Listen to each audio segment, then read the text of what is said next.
Espace TV, le 22h.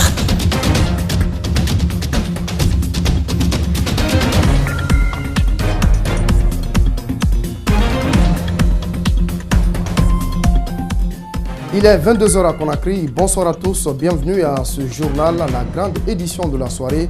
Voici tout d'abord le sommaire. Le syndicat libre des enseignants et chercheurs de Guinée annonce la poursuite de la grève qui paralyse le système éducatif malgré le gel des salaires par le gouvernement. L'annonce a été faite ce samedi en marge de l'Assemblée générale du SLEG. À la rencontre d'un Guinéen fraîchement rentré de l'Angola où nos compatriotes vivent dans la terreur, une chasse aux sorcières est perpétrée contre eux pour faute de documents légaux. Enfin, au Zimbabwe, un village pour tenter de sauvegarder les traditions qui sont en voie de disparition. Des cases sont mises à contribution pour offrir un beau spectacle aux enfants. La grève des enseignants ne sera pas suspendue. C'est ce qui découle de la dernière assemblée générale du SLEG tenue ce samedi à son siège. D'après les leaders de cette organisation syndicale, les négociations ont repris, mais aucune revendication n'est acquise. Compte rendu, Abdourahmane Ba, Ibrahima Souri Kamara. C'est devant une assemblée d'enseignants animée par la détermination que le secrétaire général du SLEG a fait son compte rendu. La grève, thématique centrale. Elle ne sera pas suspendue car ils n'ont toujours pas accédé à leurs revendications. Nous avons demandé, coûte que coûte, vaille que vaille, que les 8 millions, une proposition consistante nous soit faite. Faute de quoi, la grève continuera. Ils exigent le paiement des salaires à la fin du mois de novembre. Cette réclamation ne sera pas satisfaite, mais le leader du SLEG ne manque pas d'alternative.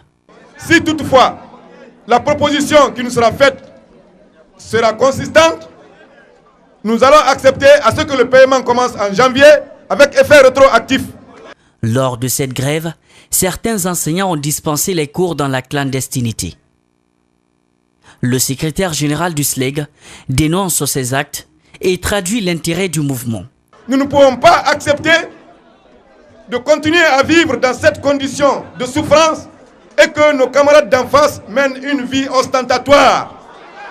Aboubakar Souma a terminé son allocution par la dénonciation des arrestations des membres du SLEG à l'intérieur du pays. Pour le leader de ce mouvement, pas question de céder aux menaces et aux intimidations. Pendant ce temps, l'autre syndicat de l'éducation, la FSPE, Fédération syndicale professionnelle de l'éducation, crie au scandale et à l'injustice après le gel des salaires des enseignants par le gouvernement. La FSPE serait soutenue par l'International Éducation, le comité syndical francophone africain et surtout le BIT qui envisage ouvrir une caisse de solidarité pour les enseignants dans les jours à venir. Alseni Bari, Lamine Silla. La Fédération syndicale professionnelle de l'éducation a déclenché une grève depuis le 6 octobre dernier, à côté du SLEG d'Aboubakar Souma. Elle réclame l'amélioration des conditions de vie des enseignants, la révalorisation des primes, des indemnités et les logements sociaux.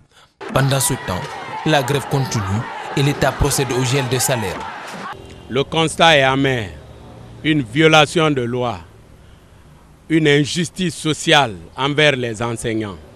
Ça ne se doit pas. La grève n'est-elle pas, n'est-ce pas, un droit?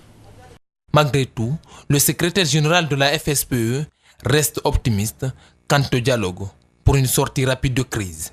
Moi, mon salaire est gelé, mais ça ne me dit absolument rien. Ils n'ont qu'à garder. C'est pourquoi je voudrais dire aux enseignants de rester tranquilles. Ils n'ont qu'à nous faire une économie là-bas. Parce que nous savons que les salaires seront payés très bientôt. Le gel des salaires vient avec ses lots de difficultés. La dépense du jour, la location et autres. La FSPE dit être soutenue par l'International Éducation, le comité syndical francophone africain et surtout le BIT. Ces structures, selon elle, devraient ouvrir des caisses de solidarité. Nous sommes en train de recenser d'abord les enseignants concernés. Ensuite, nous allons ouvrir ici une caisse de solidarité. Troisièmement, la grève continue.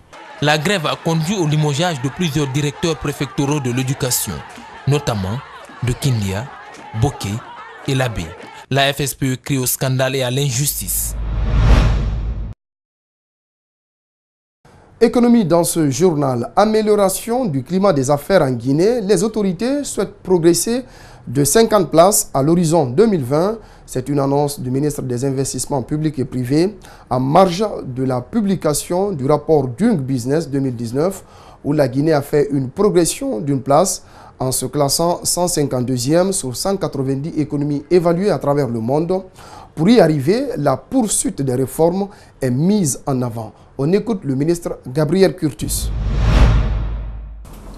Si nos résultats sont encourageants, les classements du rapport Doing Business 2019 nous indiquent qu'il reste encore beaucoup à faire pour hisser la Guinée au niveau des meilleurs pays réformateurs mondiaux et particulièrement ceux de l'Afrique que sont le Rwanda et l'île Maurice.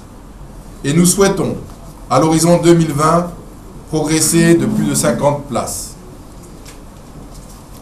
Notre classement a la facilité de faire des affaires, bien que n'ayant pas enregistré la même vitesse de progression que la Côte d'Ivoire ou le Togo, on peut quand même se féliciter que les efforts de réforme entrepris en Guinée ont généré des résultats tangibles avec la meilleure performance à date du pays en termes du nombre de réformes mises en place et le meilleur classement global du rapport Doing Business depuis 16 ans.